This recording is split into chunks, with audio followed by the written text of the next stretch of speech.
สวัสดีครับอาจารย์ครับผม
Greetings, everybody.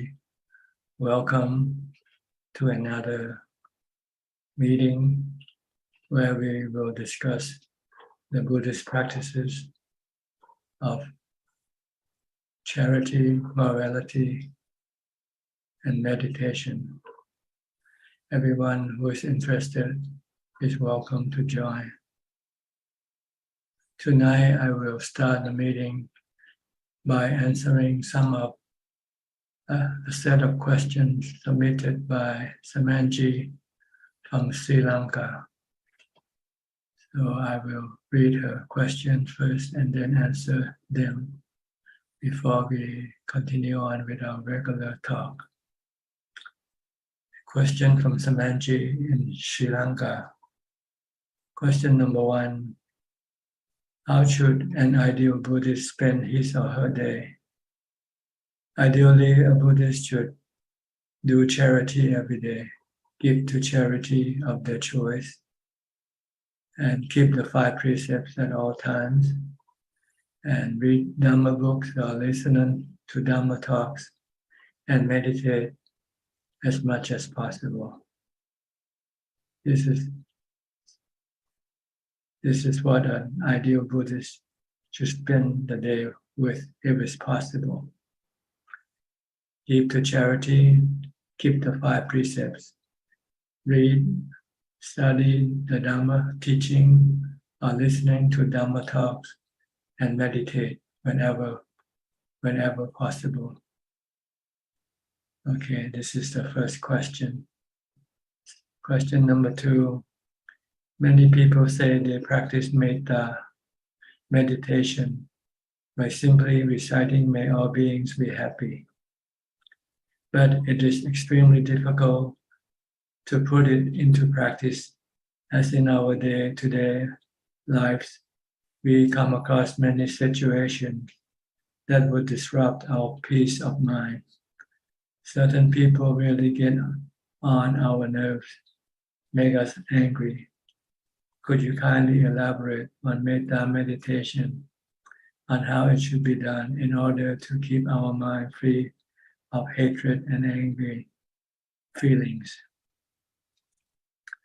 Well, by reciting "May all beings be happy," it's just a reminder that this is our goal, that we should try to make people happy in as much as possible. And the way to make people happy, the Buddha said that first you have to be forgiving. If somebody did something bad to you, you should forgive them. Don't hold any grudges. Okay. Second, whatever you do, you should not hurt. You should not adversely affect other people by your action, whether intentionally or not. Third, you should not hurt them physically or mentally. Fourth, you should give them happiness. The fourth one, the way to give them happiness is to behave like Santa Claus. If you're Santa Claus, people will like you. Bring gifts and good things to people. Okay, so this is the 4 ways of showing loving kindness or metta. Be forgiving. Whatever you do, don't cause any trouble for other people. And don't hurt them physically or mentally. And 4th, make them happy by giving things that they like to get. If they like money, give them money. If they like good company, give them good company. Whatever they want that you can give, if you can do it. And this is the way of showing loving kindness. 3rd question, could you give us a few tips to lead a happy life helping others, criticizing others less, and concentrating only on good thoughts? Well, you basically have to be happy yourself before you can make other people happy. Like I said, you should practice charity, keep the 5 precepts, study Dhamma teaching, and meditate. If you can do this, you will be able to direct your mind to help other people, and you will be happy at the same time. And you will not want to criticize other people, and you only think of good thoughts. So this is what you should do. First, you should make yourself happy by practice of charity, morality, and meditation. Once you are happy, then you will have good thoughts. Then you will be happy to help other people. 4th question, the Buddha has said it is okay to consume meat if the following 3 conditions are fulfilled. First, if you have not heard that the animal is killed for you. Second, if you have not heard that the animal is killed for your consumption. Third, if you don't have even the slightest doubt that the animal is not killed for you. So if you have these 3 conditions, then you can eat the meat. Then she said, anyway, the meat industry is thriving because there are consumers to meet the supply. If there is no demand, the industry won't survive, even though the animals are not killed for the consumption of one particular individual. Those who are involved in the meat industry do the job as they know that there will be enough demand to meet the supply. In other words, if there is no demand, there is no need to supply meat. Anyway, those who consume meat bought from the meat store, supermarket, or wherever will not commit a sin because none of the above condition is violated. But the animals are being killed because there is a collective demand. How would you justify this according to the teachings of the Buddha? By the law of karma. By the law of karma. See, if you did bad karma in your past life, you will be born sooner or later in your future life and be killed. If you kill animals for food in your past life, you might be reborn as an animal in your future life, and then you will be killed for food. So this is the law of karma. If you don't want to be killed, don't kill others. Question number 5. Non-Buddhists often argue that the Buddha was not against consuming meat. Would you enlighten society on this? The Buddha wasn't concerned about what you eat. The Buddha was concerned on what you did, what you do. So if you don't kill, that's good enough for him. If you want to eat meat or eat vegetable, that's your business. But you must not kill. That's the Buddha's concern. But as far as eating concerned, you can eat anything you want. If it's on the table, and you not kill for the food that is put on your table, then you can eat them. Question number 6. Is it a sin to sterilize pet animals? Deprive the animal of the ability to produce cubs. There are even free of charge stabilization campaign in many countries to reduce the stray animal population. Is it a sin? No, it is not a sin because you did not kill anybody. Sterilization, whether on human or on animal, is not considered to be a sin or bad karma. It's not breaking the 5 precepts of killing, the first precept of killing. Question number 7. There is also a viewpoint that it is okay, not a sin, to sterilize an animal after allowing her to produce cub once. Isn't this a misconception? Like I say, sterilization is not a sin. So, you can sterilize anything. You can sterilize the germs like doctors do when they have to work on some medical operation. They have to sterilize their equipment first. So this is not a sin. Number 8. Question number 8. In Sri Lanka, people usually offer dana, alms to temple bhikkhus. Unlike monastery bhikkhus, there are certain temple bhikkhus who fail to adhere to good moral conduct. There are certain bhikkhus who are after material gains.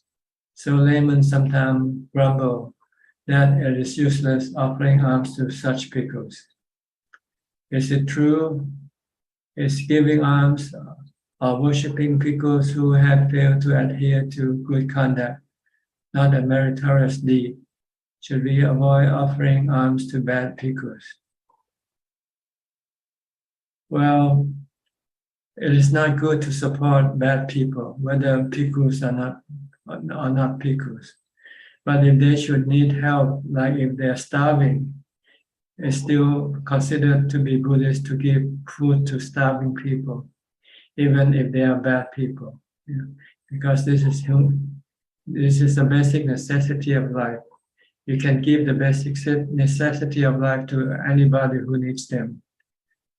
But if you have to support someone, you want to make sure that someone is a good person, someone who will do good things for other people. You don't want to support other people. You don't want to support someone who will go hurt other people. So you have to divide the two apart. Giving on necessity is okay to anybody, even to tigers or to snakes.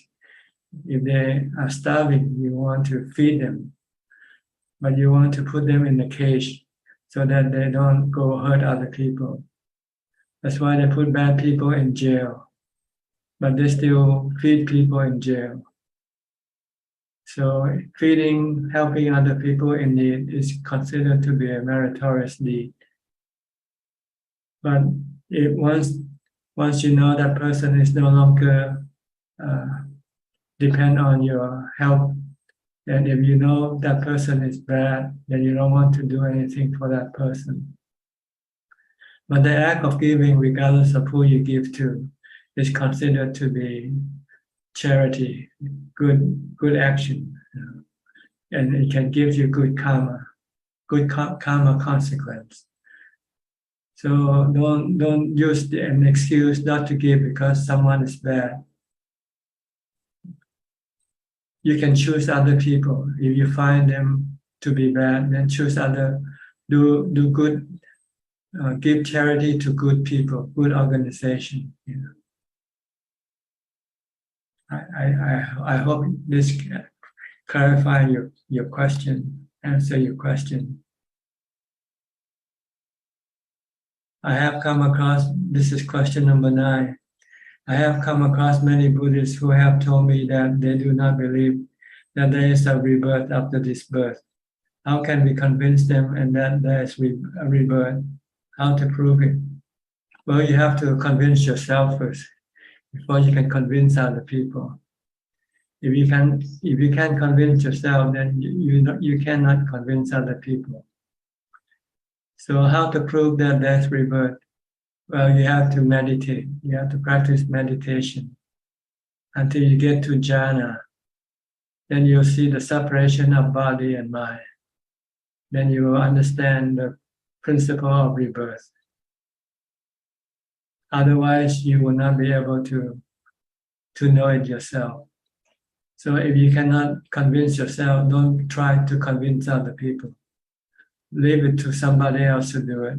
Leave it to those who already have convinced themselves that there is rebirth.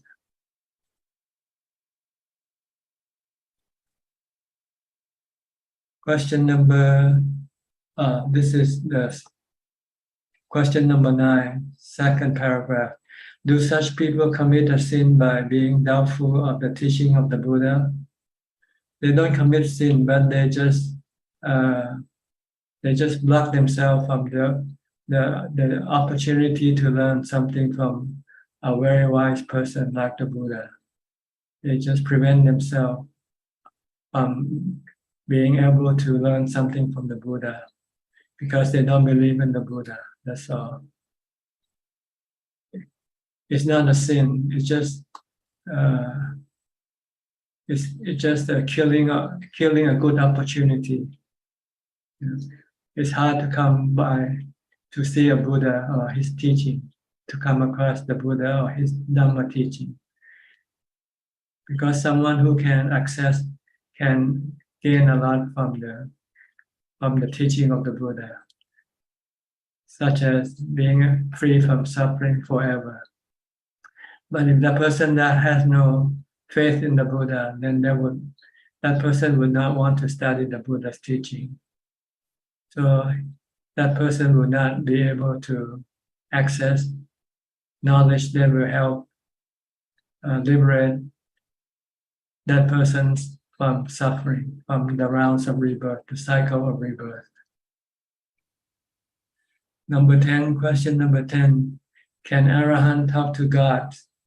Are gods and demons visible to an Arahant? See, you have to be a psychic to be able to contact the spiritual beings, which you call God. But in Buddhism, we call devas. These are spiritual beings, or the mind without a body. When the body dies, then the mind exists alone. We call this mind a spiritual being. If a person has a psychic power, he can contact and have conversation with spiritual beings. He doesn't have to be an arahant in order to be able to have psychic power, because psychic power comes at the level of samadhi. If you can enter into upajjhara samadhi, you will have some psychic power. And if you have the psychic power to communicate or get in touch with the spiritual being, then you can do that. You don't have to be an arahant. Some arahant don't have any psychic power, so they won't be able to communicate with the spiritual beings. Question number 11. There are many Buddhists in Sri Lanka who would give priority to horoscopes when arriving at crucial decisions related to their lives. Should a true Buddhist follow astrology? No.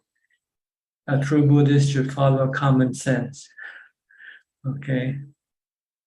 Common sense is what the Buddha teaches us. This is wisdom. Cause and effect. This is common sense. You do good, you get good consequences. You do bad, you get bad consequences. Not on the day whether that day is a good day to do good or not. The day doesn't matter. It's the action that counts.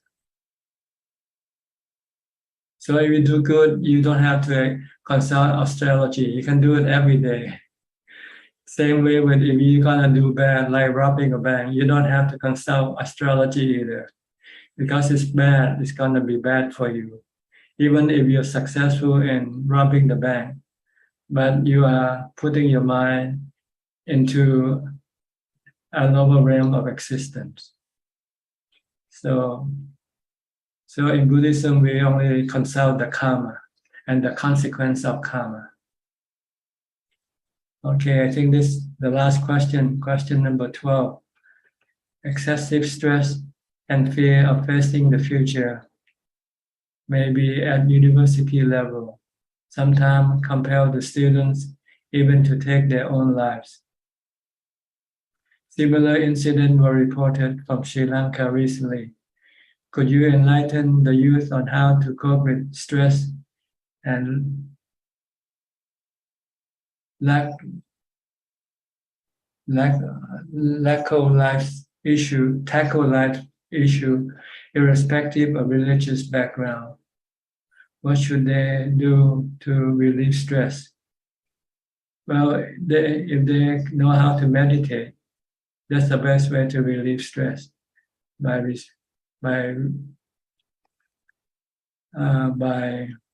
reciting the mantra Bhutto Bhutto. Whenever you feel stressful, just keep reciting Bhutto Bhutto Bhutto. After a while, 5 minutes or 10 minutes, you'll feel better. As far as how to cope with stress and tackle life's issue, they have to learn the fact of life, that life is not certain. Life is anicca. Everything is changing all the time.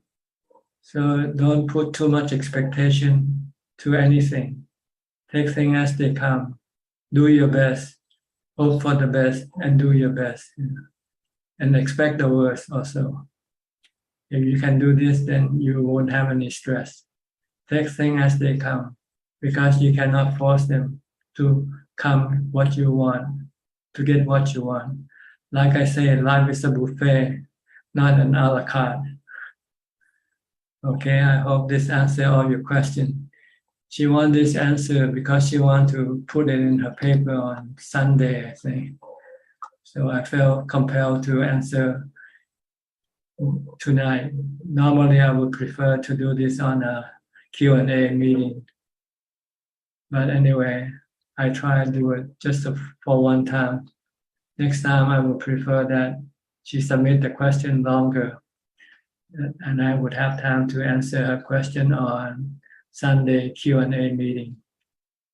Okay, I hope I haven't bored anyone of you sitting here waiting.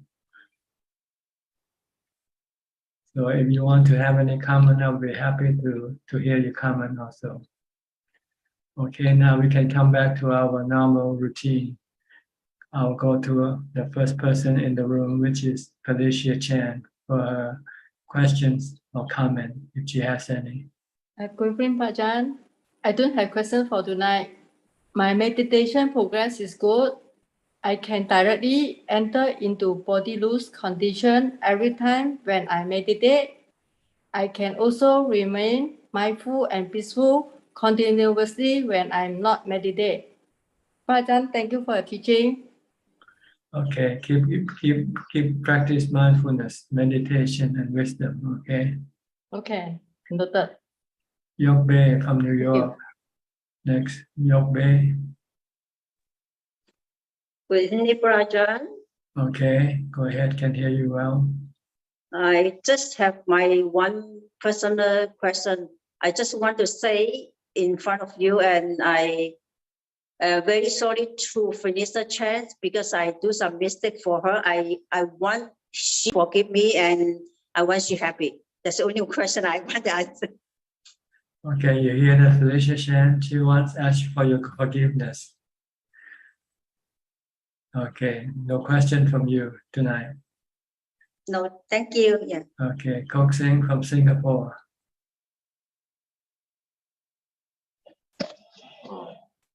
Good evening, Prajan. No questions at the moment. Thank you. Okay, Nanapat from Bangkok, no, from Ubon Ratchathani, Thailand. นมัสการค่ะท่านอาจารย์ I don't have any question ค่ะค่ะ Okay, Mashi Mamio from Thailand also. no question Okay, Kate Yenso from Penang.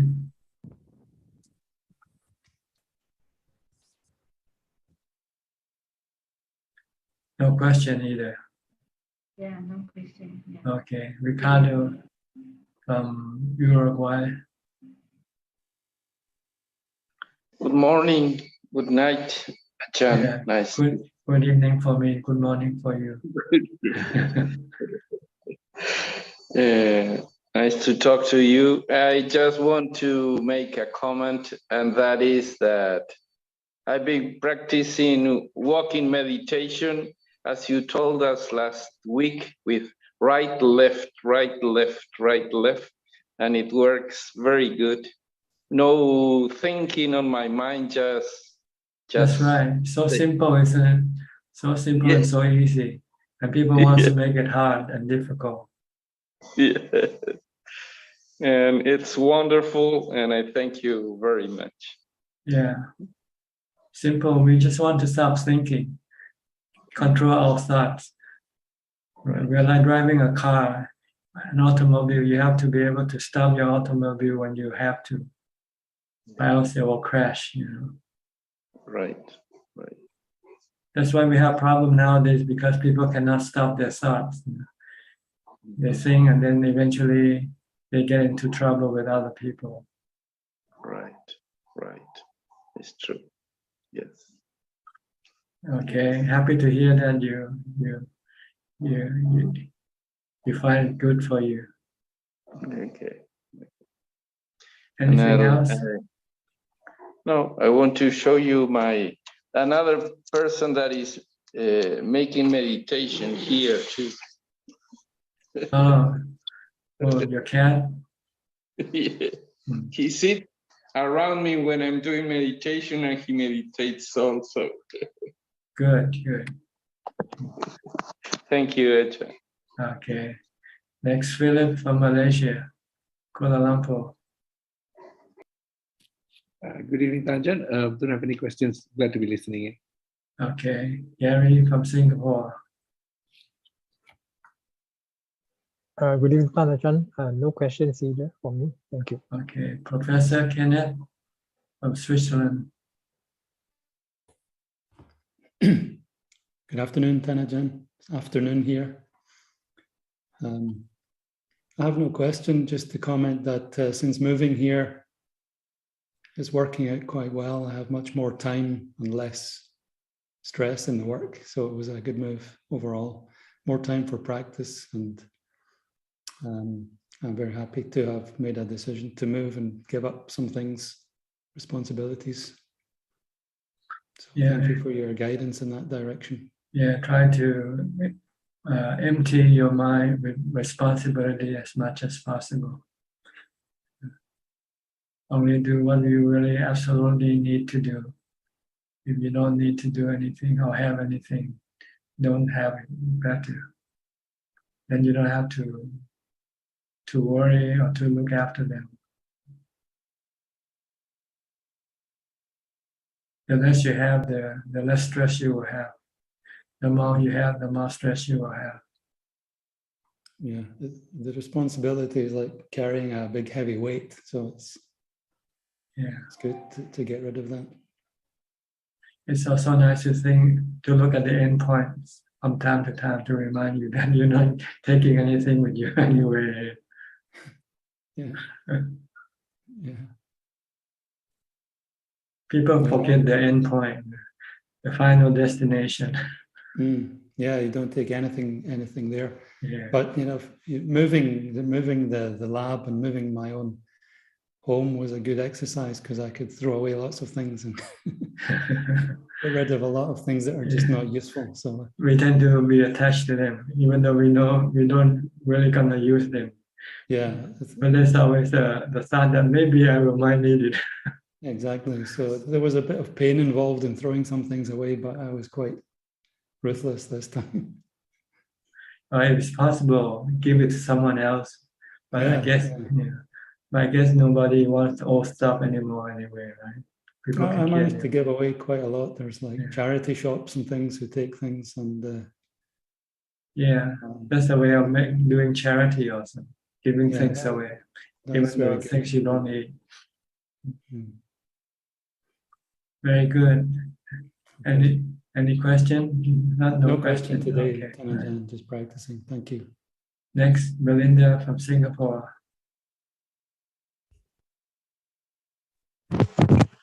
Ajahn, I have no questions today. Okay. Thank you. Sri and Jack from Vancouver, Canada. Hello, Ajahn. Ajahn, Okay. yeah, I have a question. Buddha taught us like one of the dukkhas is when we left, like, you know, the one that we love. So is this statement going back to we attach to the 5 aggregates? What do you say? Like when we separate from Separation from the ones you love. Yes, yeah. the ones you love is made of the 5 aggregates.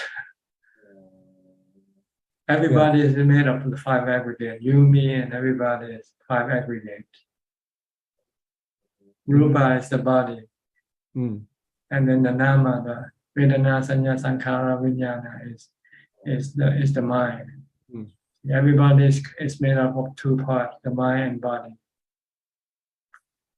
And when the body dies, then we cannot no longer connect with the mind. So we are separated from the mind and the body. So we feel sad. That's dukkha. Feeling sad is dukkha. Because of your attachment, because of your cravings, your desire not to lose what you love. So when you lose something you love, then you feel sad, you have dukkha. But if you know ahead of time and then you prepare yourself, telling yourself that this is going to happen, then you might have something to absorb the dukkha. Wisdom, this is wisdom, to know ahead of time what's going to happen. Like knowing when the snow going to fall is then you can prepare yourself, right? Yeah. So wisdom here is to teach us to prepare for the future that's gonna come. That will happen, like aging, sickness, and death, separation from the one true love, because it's all fall under the law of anicca and anatta. Anicca, this is the changing process of the body and mind. Anatta, you cannot stop this process. It's a natural process. It's a work of nature.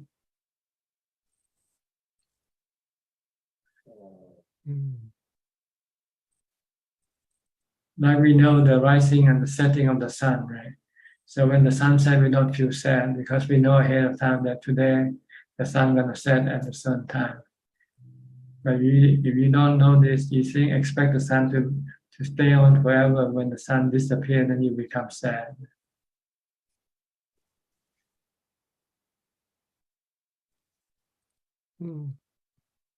So that's why the Buddha teach us to constantly remind ourselves that we are subjected to aging, sickness, and death, and separation from the ones we love.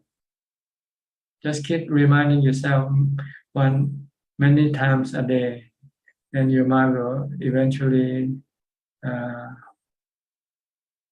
learn to accept this reality, this truth that will happen in the future. And when this thing happens, it will not then hurt your mind. Because you don't expect otherwise, right? Right now you expect you're gonna separate from your wife, right?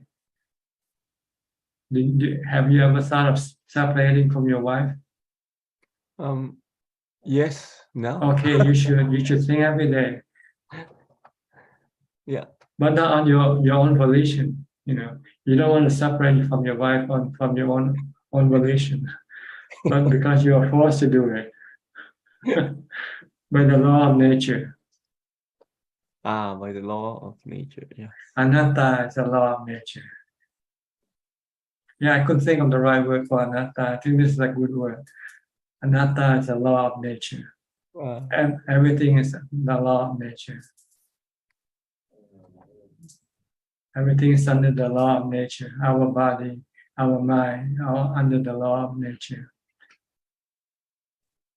Like the sun and the rain, they're all under the law of nature. So it's not our place to try to tell nature what to do. Our place is to wait for nature to tell us what it's going to give us. And we just have to accept it from nature. So you don't know when you're going to be separated from your wife. But you know one day it's not going to happen, right? Yes. Okay. So you have to prepare your mind for that day. When that happens, you're going to tell yourself, I'm not going to cry. I'm going to feel good for her and for me. Because she won't have to worry about you and you won't have to worry about her anymore.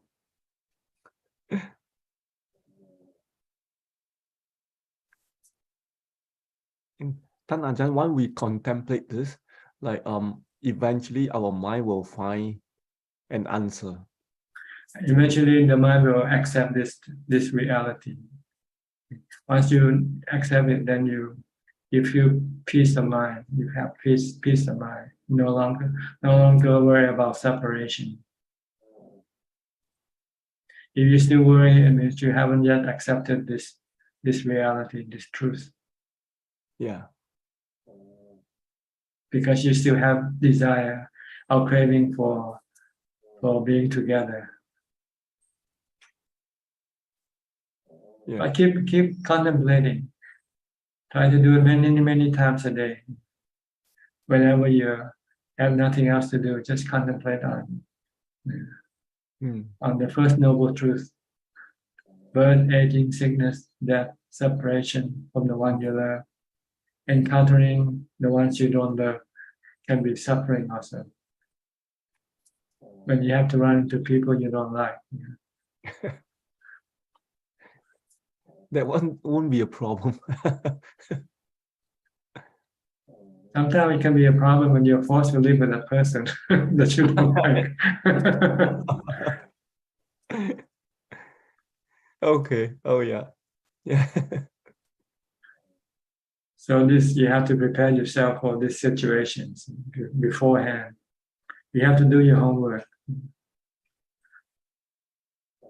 Yeah. Like you are a boxer and you're gonna have to go into the ring one day. So you have to train yourself. If you don't, when you go into the ring, you can get knocked out from the first blow. Yes, Tan Ajahn, I always remember this from you. Yeah. So. Yeah. Okay, we have to train ourselves. Yeah. About anicca. People don't like anicca because it makes them sad, make them feel bad, make them feel morbid. But this is exactly what's going on in our life. It's anicca.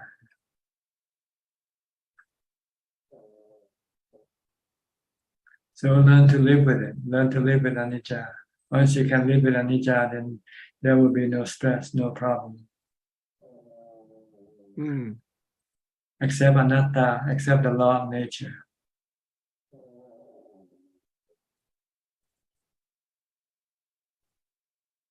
And in order to be able to do it well, you have to have equanimity. You have to meditate. When you have equanimity, then your mind will not react to any situation.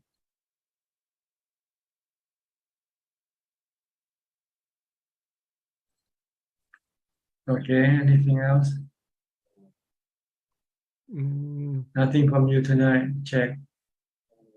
I'm good. Yeah, check. No, I think for me, I think the one Buddha, for me, I think Buddha has a very high standard because of the when he asked Venerable Ananda that how many times you contemplate death, and he said like maybe few times a day, and Buddha said, oh, you're very lazy. Like Complacent. you have to think about death every breath. And yeah, that's a good one, because yeah, even I'm the same. I just think maybe like a few times a day, but whenever I hear this sutta, I feel like I'm so lazy that I can't think of it every moment, like every breath. And the Buddha has a very high standard, I think. But I think that's the standard that should be strive on, right, Ajahn? Yes, and it's for someone who has no work to do. See, the homeless, like the monks, they have no work to do, so they can constantly contemplating on anicca. But for you, people who have to work, you cannot contemplate on anicca because you expect things to last when you do something, right? When you get something, you expect them to last for a while anyway. Mm. Oh. So it's contradicting your way of life, and the way of life of the Buddha's teaching is contradictory. Mm. Oh. So you will not be able to really contemplate it. Only in this, when you come to this meeting, we will talk about it. But once you leave this meeting, you'll forget about it. Because there will be some other thing that you will have to think and worry, and you'll forget about what we talked to just now. But if you have no work, then you can continue on thinking like this after you finish this meeting. Oh. But you have to go do something else, so you have to spend your thoughts on some other thing. And after a while, you forget. Oh. Mm. Oh, that's why we can't do it like every breath, or it's Yeah, you have to be alone. Oh. You have to be in seclusion. No disruption from other people or things. Oh. No interruption.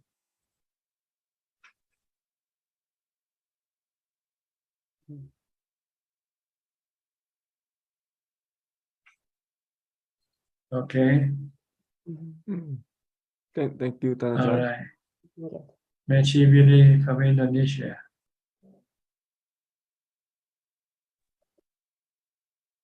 Good evening, Ajahn. Today I have some questions.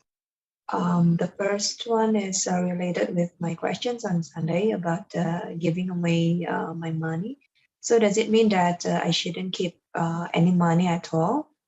And don't worry about the future, since currently I'm quite well supported by the monastery, and I don't find any other place that is better than this to practice at. Is that correct? Well, ideally, you should follow the Buddha's example. And the Buddha didn't have any money. Okay. Yeah. And if you feel you have to have some money, you have to be very careful. You have to put a cap or limit on how much you should have. Yes. But if you don't put a limit or cap, you keep thinking, oh, maybe I need more, maybe I need more, you know. And it will start to make you look for money more than looking for meditation. Yes.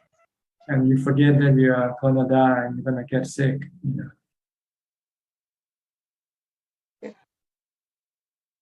Yeah, I find that when the meditation is not good, and then I have the temptation to use the money to buy things. So I'm thinking maybe I should just give away all, and so that I don't have any option. Yeah, like cast your life to fate. Yeah, it is to your it is. karma. If it's time for you to die, no matter how much money you have, you cannot stop it from dying. So when it's not yet time for you to die, probably somebody will be there to look after you for you. I see. Yeah, and I feel that because I'm in the process of cashing out. I mean, I'm thinking to close the bank account and give away all the money, and then yeah, I feel like I'm more give it to the fate, like whatever happens. Even nowadays, I didn't have any money with me. I was poor. I was penniless when I became a monk. And when I spent 8 years, almost 9 years, I was Bhavanta, I have no money at all. I never thought about money. I was only thinking about meditation, mindfulness, wisdom, asrupa.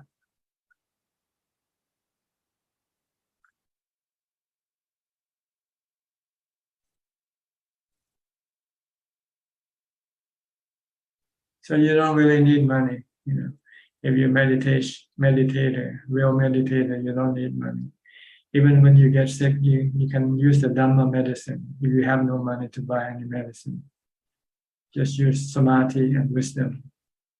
Use mindfulness and wisdom as a medicine to look after your mind. You know, the body is not so much important as the mind. When your body gets sick, the mind gets sicker than the body. So you feel terrible not because of the sickness of your body, it's the sickness of the mind. But if you have the Dhamma medicine, you can cure the sickness of the mind. You might not be able to cure the sickness of the body, but that doesn't matter. Once the mind has no sickness, the mind is happy. And the mind can live with the sickness of the body, or even death of the body, if it has to be that way. So concentrate on the Dhamma medicine if you worry about sickness. That's what you're here for. That's why you're ordained. You don't want to have any dealing with money anymore. You're willing to give up your life for the Dhamma.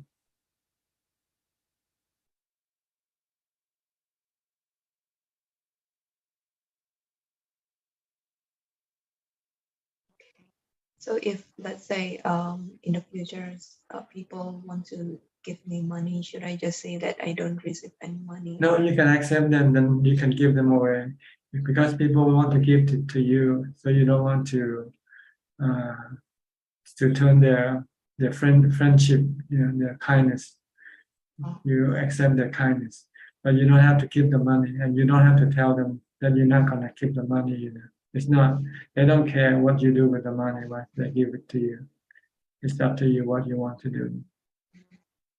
But you don't want to say, oh, I'm gonna give to somebody else when somebody give you the money. It might make them feel bad because they want to give it to you, not to give to somebody else. So you don't have to tell other people what you're gonna do with the money. If they give you the money with condition, then you can decline. You say, I give you this money so you can do this or that, and you say maybe you cannot accept the condition, then you can decline. But if they give you without any condition, then you just accept it, and then you can do whatever you want with it.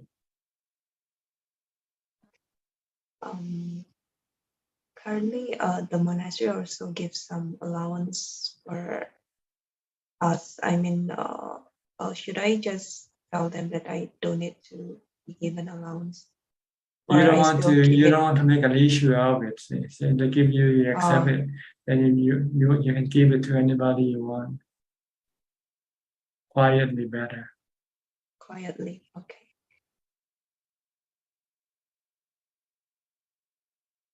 Because if you do something like this, it can be an issue with other people. Might think, what's wrong with you? You're trying to show off or something. I see.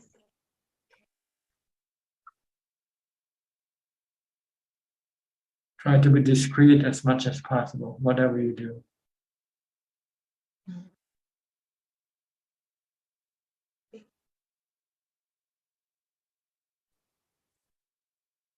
Okay.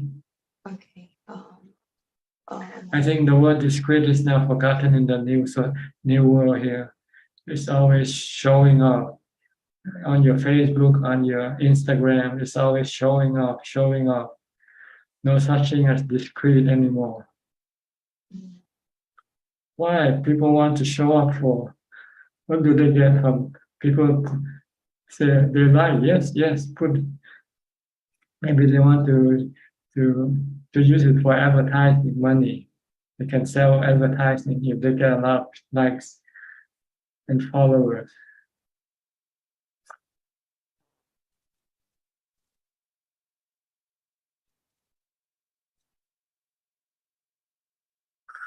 Okay.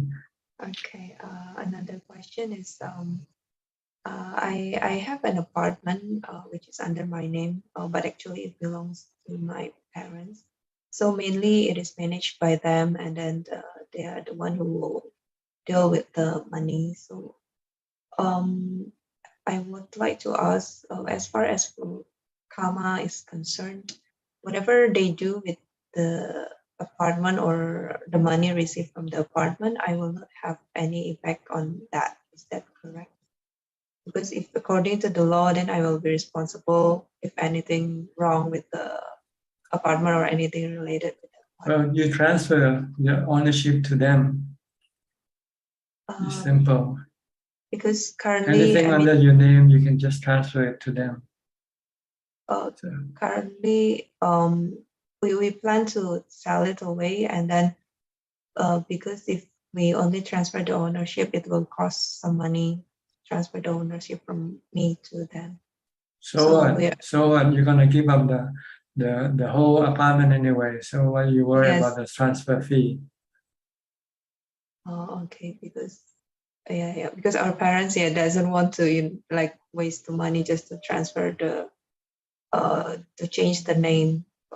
That's why. I mean, we want to save. They want to save the money of the transfership, so that's why it is still put under my name, but it is managed by them.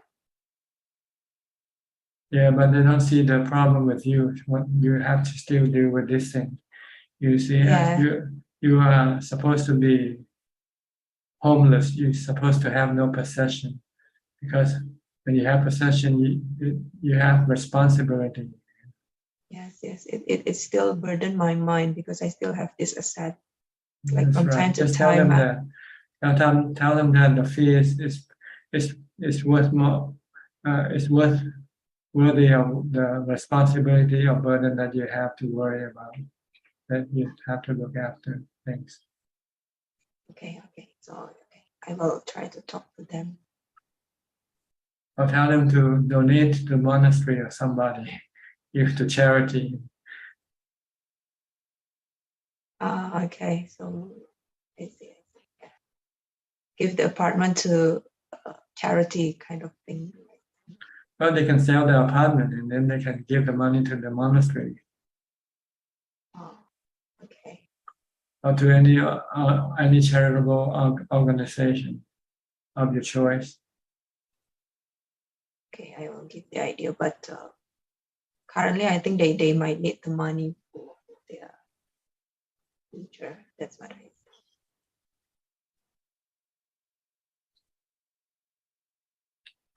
But it's up to you. If you want to keep money, that's fine. It's not for me to tell you.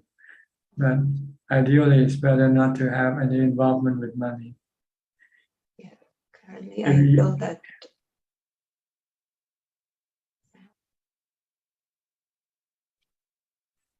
Because it takes away your precious time for meditation. You might have to keep thinking about these things. And even now, you're still thinking about it. Yes, it's still a burden for me. Yeah, so that's why I try to give away what I can give away, including this property. I will try to talk to my parents so that I don't have to deal with these things.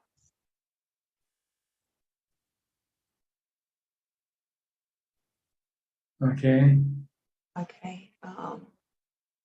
Another question is about adhitthana and sacha, determination and the truthfulness. I would like to ask. I did try to make a determination, like for example, not taking the side dishes. I mean the dessert during my meal for 2 months, but then I can only keep it like about 1 month because on one day I was very bad. I was having a very bad mood, so I couldn't keep that promise. So it makes me quite disappointed, and I don't dare to make any determination anymore. So I just do what I can do without making any promise to myself, because I'm afraid I will break it and feel bad. So how would Thanachan advise upon this matter? Well, setting up resolution or determination is good for someone who is always wishy-washy, always constantly changing their mind. So once you have set up a resolution, then you are forced to stick to that goal that you have set up to. But if you are weak and you are not strong enough to follow through your resolution, then you just have to use some other method. It's just another method of forcing yourself to do something good. But if you cannot force yourself by this method, then you have to try some other method. Or lower your resolution and say, I'll do my best. I'll do my best. And my best is anicca. Someday good, someday bad.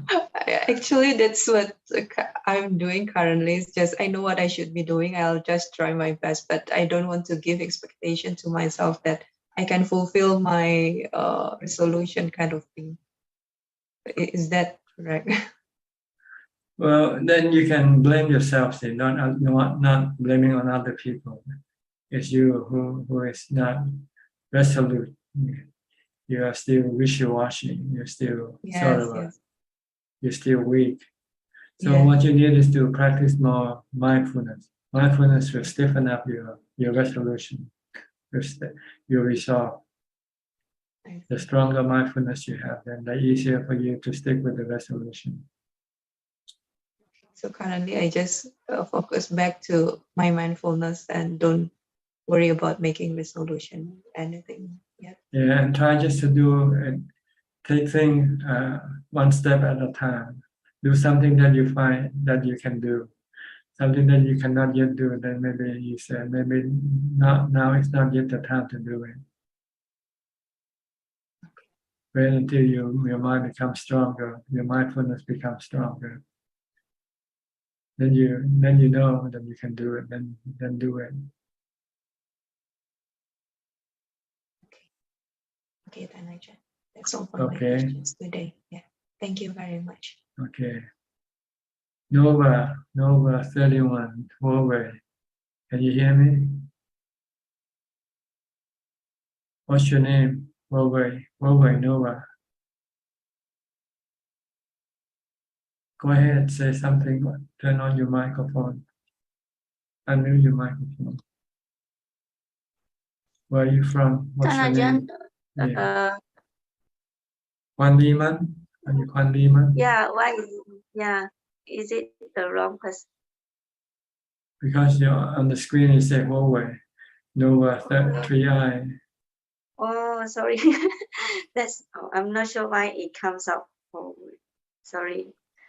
Yeah. Then Ajahn, is it okay to offer a long shirt to the monk if the weather is cold? It depends on the tradition or the monastery that the monk belongs to. Like when we stay with Nokta Mahabodhi, he doesn't allow any shirts or anything like that. Anything that worn by lay people, we cannot use. We only use what monks can use. Even socks? Yes, socks you allow if it's really cold, and also cap, to put on your head when it's really cold. But not shirt, long sleeve shirt or something like that. They have sweater with half exposed shoulder, exposed one shoulder. We can wear that type of sweater. Oh. No sleeveless sweater with an exposed shoulder. Oh. Like the one I'm wearing now, but it's a sweater instead. Oh, but I haven't seen one like this before.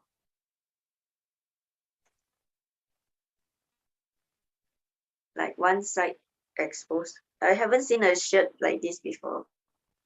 Yeah, it's probably not in Indonesia or Malaysia. You have to be in Thailand. But maybe the monks in other countries, they might adapt accordingly to their availability. Maybe they cannot get this thing.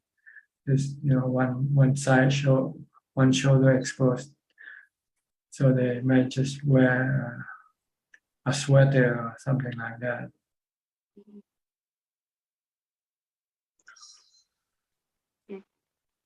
Thank you, Ajahn. Okay, Alvin Lee from Malaysia. Good evening, Ajaan. Ajaan, referring to what you were mentioning just now, the law of nature, anatta, is it to do with the 5 niyamas that Buddhism talk about, Ajaan? The 5 what? Niyamas, NIYAMAS, like Uttu niyama, Kama niyama. NYNA Yana. Niyamas, NIYAMAS. Niyama. Niyama. Yeah. What does it mean? I don't know. What I read before is that there is Kama niyama, the law of karma, Uttu niyama, the law of, I think it's seasonal law or something, Dhamma niyama, the law of Dhamma, and then Chitta niyama and Bija niyama, the law of germination and things like this. Mm-hmm. Yeah, so when you talk about law of nature, is it to do with one of these law? I think it's Dhamma niyama. No, I just thought of the word. Yeah, okay. Just to use it as a comparison, as to describe what anatta is. That's all. Right. Anatta is like when you talk about clouds, you can say it's anatta, right? And when you talk about people, you don't say them they are anatta. You say they are people, but they actually are like clouds. But we don't consider people to be like clouds. That's all. But according to the truth, people are like clouds. They are clouds. But we've been brainwashed by our delusion to separate the body from nature, and it's actually part of the work of nature. That's what anatta means, no self. It's all the work of nature, like the clouds in the sky, the tree, the water, and everything. This is our work of nature. Yes. Yeah, because I believe that I was told before, not everything in this what is happening in this world is to do with the law of karma, this law of karma. There are 5 laws altogether that affect whatever is going on in this world. That's right. Yeah. The law of nature, like the storms, the floods, and this is a work of nature, right? Yes. It's a work of karma. Or maybe maybe some work of karma might contribute to this work. What people do nowadays, like global warming. This is karma, people actions. But if you look at people as nature, then it's still considered to be a work of nature. Yeah. Even in the insurance policy, right? Yeah, everything that we do is all work of nature, but we just somehow separate ourselves from nature. Yeah. In the insurance policy, Ajaan, they call it the act of God. Act of God. Yeah. Yes. So they try not to pay you by saying that it's an act of God. Yeah, act of anicca. See, Buddhism is the act of anicca. You cannot foretell what's going to happen. Yeah, exactly. Yes. Okay. Okay, thanks, Ajaan. Yeah. The purpose is for us not to rely on anything. That's all. That's the whole purpose of anatta. So let us know that We cannot rely on anything.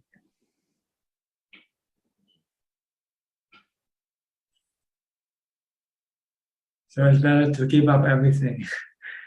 Give up the 5 khandhas, give up everything, and exist in emptiness. That's the only thing we can rely on is emptiness. Emptiness will always be emptiness. It will never change.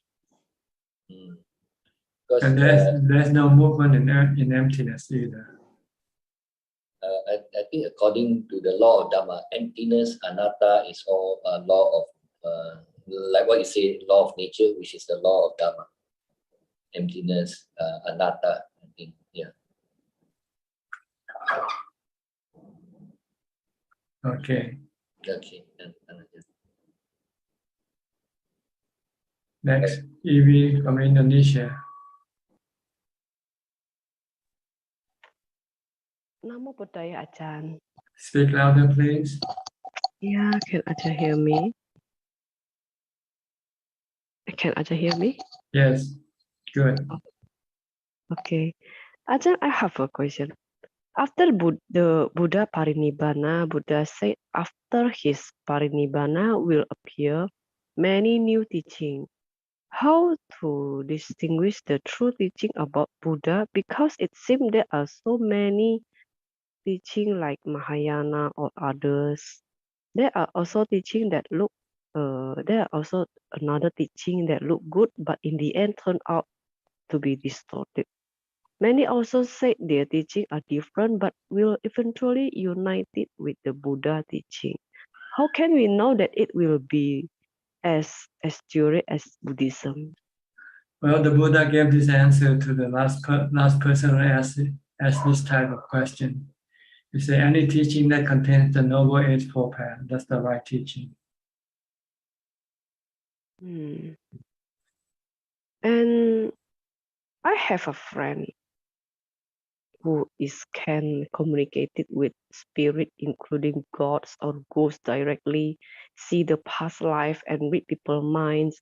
He helped a lot of people, especially to the who are involved with karma, like why this person's life is so difficult. Then he will examine past life and what was wrong in the past. This is what the person has done in the past, and at the same time a solution to relieve that person's suffering.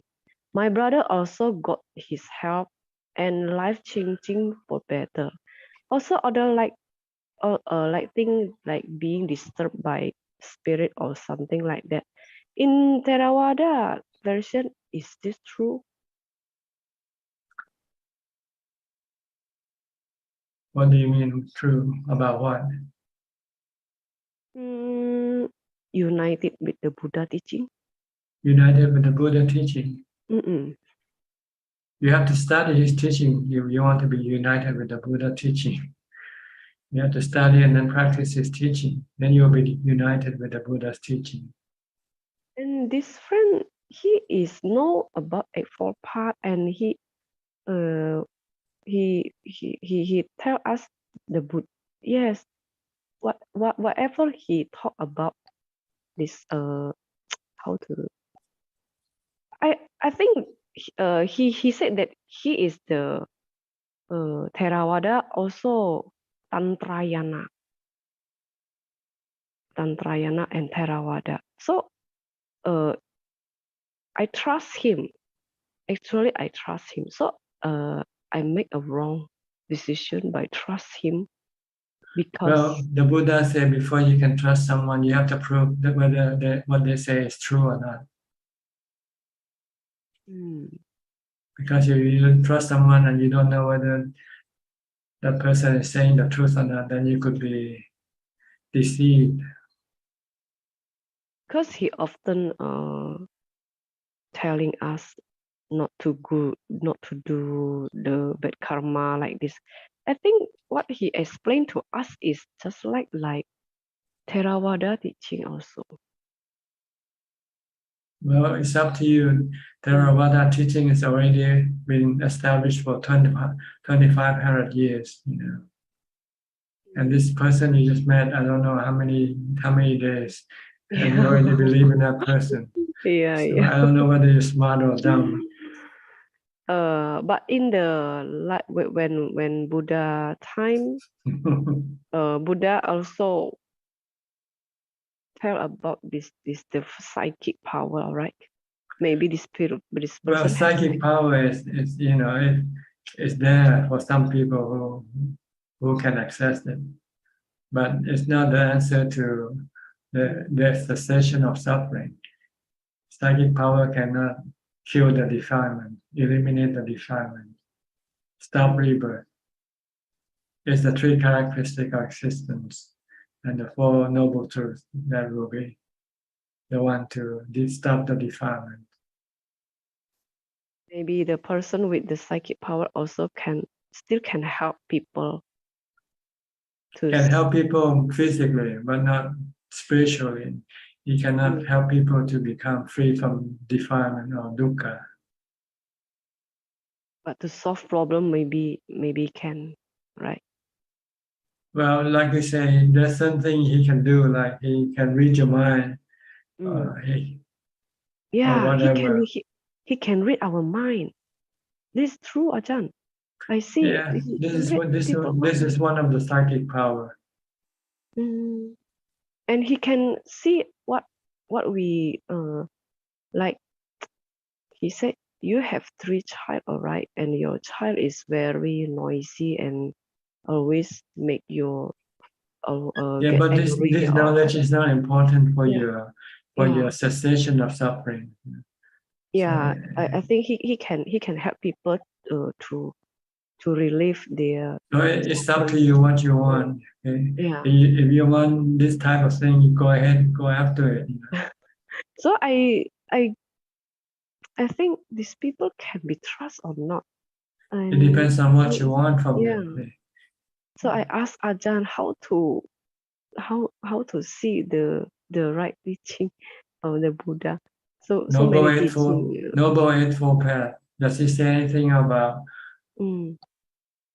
sila, about samadhi, about panya, about charity? Yeah. He also tell that like charity. So and he also suggests we to meditate, but meditate was better have a teacher. He said like that, not just sit meditate. I must have teachers. He said. Is that true, Ajahn? Everything you study in Buddhism, you need a teacher, even for charity. That's why you come into this room. Yeah. If you don't need a teacher, then you don't need to come into this room. And he said me that I should do the metta bhavana and samatha bhavana. He said me like that. So what the difference about metta bhavana and samatha bhavana, Ajahn? I don't know. I don't want to discuss something that that you and that person you should discuss with that person yourself. Don't ask me. No. If you have any question, you should ask them. Not ask me. I'm not the teacher. I'm not your teacher. He's your teacher. Go ask your teacher. No, I want to ask Ajahn how to do metta bhavana and samatha bhavana. Just recite metta, and not Buddha. Or Bhutto, Samatha Bhavana. It's the same thing. Oh, To calm that is your the mind. same. Metta bhavana and samatha bhavana is the same, Ajahn. It's used to calm the mind the same way. If you concentrate on the word metta, then your mind can become calm. Loving kindness. Okay, Ajahn. Okay. Thank you, Ajahn. Yeah. All right. Christine Coe from Penang. Paul, good evening to you.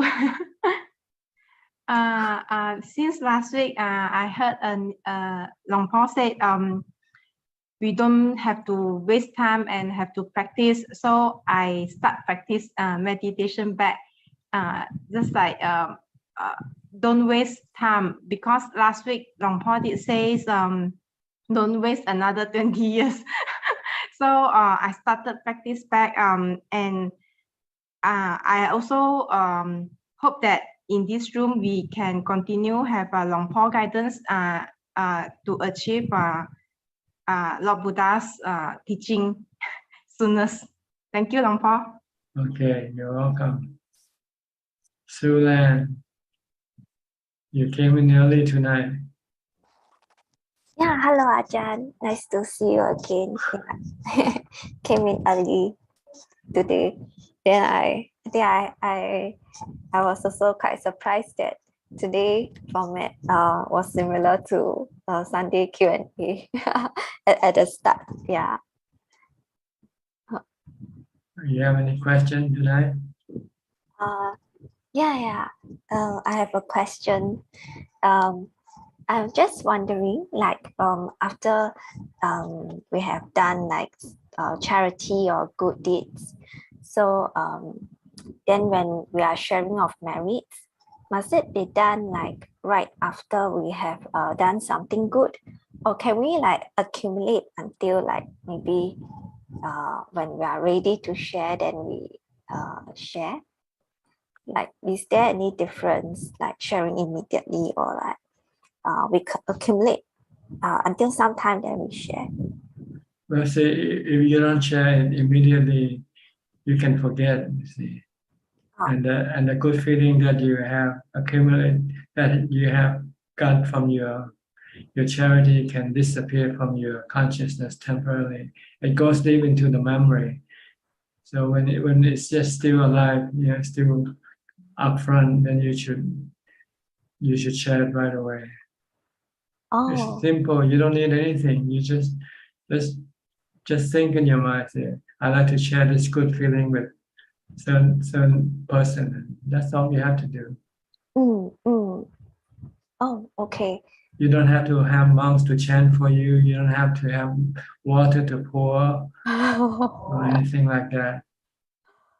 But just mentally mention in your mind, I like to share this happiness with whoever wants to have it, can come and get it. If you want to share with someone who passed away, like your friend or your family member, you can just tell them, here it is for you. Oh, okay. Oh, I didn't know. Yeah.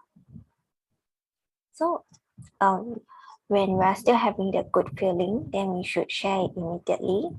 And then it also doesn't have to be like anything complex, like having to like chant the entire chant before we say the word.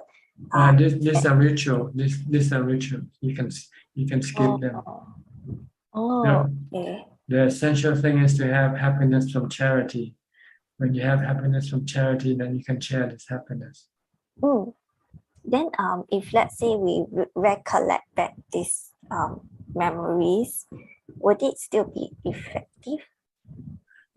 Well, I don't know. It might be different. Like when you think about it and what actually happened to you, then it's different. Okay. And if let's say I were to dedicate the merits to all beings versus I dedicate the merits to like a specific name, now I feel like if I dedicate to all beings, it feels like everybody can receive the blessing. Yeah, but imagine if you have to share to everybody, then everybody will just have a small bite. That's all. Like if you have a piece of cake and if you share it to one person, then he can have the whole cake, right? But if you share to 10 people, then it has to be divided up into 10 pieces. Oh, okay. Because I think one issue that I have is that when I start to dedicate merits, then it's like one name after another pop up. Yeah, but you have to look at the amount of merit you make. If you just make $1 merit, and then if 10 people share, then each one get about 10 cents. 10 cents each. But if you share with just one person, then that person can get $1, one whole dollar. Oh yes, yes, that's right. Then in that case, would there be any like priority that we should kind of have when it comes to sharing of merits? It's up to you. It's up to you. Who you think about most, whom you like to give most, give to that person. If you like to give it to your father, give it to your father. If you like to give it to your mother, give it to your mother. Or share it with them, you know, mother and father, half and half. Oh, okay.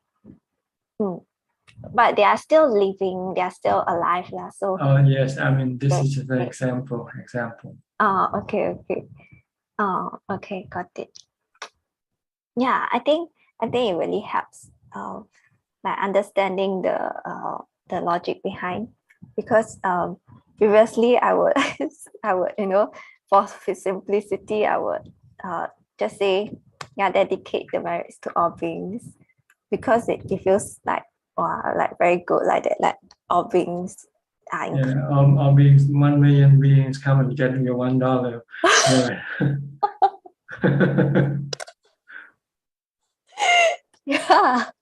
Yeah. Now that you explain, I think I get it now. And yeah, I used to like chant the whole thing. Then by the time I say I dedicate the memory, then the good feeling already no more. Like, only the first part of the chanting got good feeling. But the time I say dedicate, the feeling no more. Okay. Yeah. All right. Is that all? Yeah, that's all. Thank you so much, Ajahn. Yeah. Bruce Lee from Indonesia. Bruce Lee, you have any question? Good evening, Ajahn. I don't have any question. Thank you, Ajahn. Okay, we'll go to Kunla now. Kunla for more questions from Facebook or YouTube. There are 7 questions from Facebook and YouTube, Ajahn. The first question from Jitta. Dear Ajahn, bowing to you, a quick update. I took my 6th COVID-19 vaccination booster yesterday, so I think I'm ready for the trip. And by the way, I went to the local largest monastery library and retrieved 3 your books there, including My Way in year 2014, Dhamma for the Asking Volume 2, 2015, and Mountain Dhamma 2016. May I know, is it possible for me to collect all your latest English books when I come? I will request the librarian to store them into that library so your wisdom can bless more people. Sadhu. Well, you have to come and look for yourself. I don't know how many books we have left. So just come and then see what is there available. You can pick them up. There are 3 questions from the multiversal unity. And the first question is, Dear Prajan, in order to bless the Deva and make Deva enjoy or share Dhamma to the Deva, can that be done in one Jitta moment for those who have the psychic power? Not one moment. It's just talking like we are talking now. When you talk about Dhamma, you might take a lot of time to explain the Dhamma. You just don't use one moment and then the whole sutta will be will be delivered. No, there's no such thing as that. You have to do it just like we are doing right now, talking. And the second question from the multiversal is, how can we ensure the psychic power or vision is true and not illusion? Well, if you don't know, then you don't know. What can I say? And the third question is, for Arahant, where should they normally put their mind, in which state, and how to use it in everyday life? Thank you. Oh, you have to be an Arahant to find that out also. Next question from Tutupan. Namaste, Ajahn. what is the difference between Gilesa and Sankara? Thanks so much for your teaching. Well, Sankara means the mental action done by the mind, such as thought or thinking is Sankara. Defilement are greed, hate, and delusion. But in order to bring out your greed, hate, you have to use Sankara. You say, I want to get this or that. You have to think first. Then you have defilement come. Defilement use Sankara as the tool to appear, to come out. You have to think, I hate this person, then the defilement anger will come after. So you have to think. Sankara is thinking, while defilement is greed, hate, and delusion. But when there's no Sankara, when Sankara doesn't do anything, then greed, hate, and delusion cannot come into action. Next question from Xiao Chan. Ajahn, my meditation can be good last week, but this week so difficult for sitting meditation. It's up and down so obviously. Is it normal for a practitioner? Yes, it's anicca, but it depends on how much you practice also. The less you practice, the more changing it becomes. But if the more you practice, then it becomes more stable. Next question from the multiversal unity. If we teach people right Dhamma and we die and rebirth again, will we able to develop and get good result from the last life karma? I don't know. I guess so. If you do good karma, then when you're born into the next life, then you get the result of good karma. Next question from Po Liang Soon. For a concentration, what is the state of mind that able to be continue vipassana, and what is the cultivation? Well, ideally, you should have equanimity from the fourth jhana. When you come out, then your mind will be more stable and more concentrated, and be able to contemplate on a certain particular object for a long time, such as a sukha or anicca, for instance. But if you don't have upekkha or equanimity, when you come out of meditation, your mind can be easily consumed by your defilement. So you won't be able to contemplate on anicca or on a sukha for a long time. Two questions from the Morning Star, and the first question is, have you ever shared merit to your late mother and father? Please kindly explain about the sharing merit. Thank you. And this is my personal question. I would not like to answer. It has nothing to do with you. And the second question is, can we share merit to live person by thinking of them after we finish dana, or we have to call them by phone and let them know? Thank you. You don't share merit, but you can show loving kindness to them.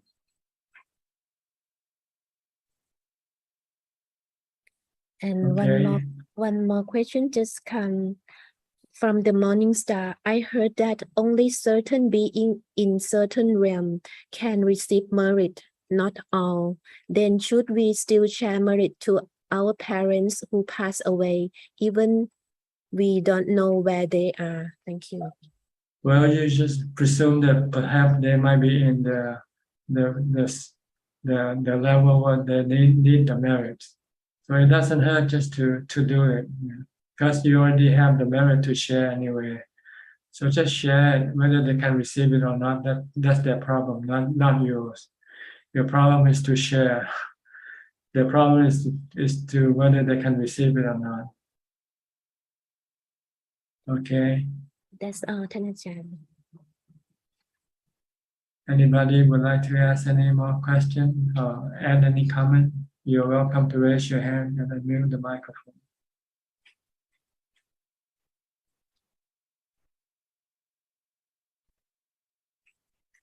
Looks like everybody's happy. Content. No more questions for tonight. Well, in that case, then I think we should then call this meeting to an end. Thank you for your participation.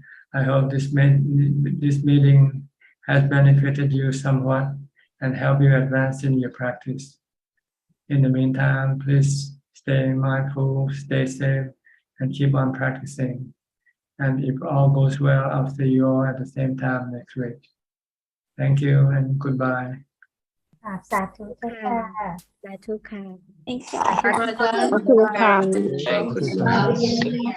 Thank you, admin. Thank you, boy. Thank you. Bye bye. Bye. Good night, everyone.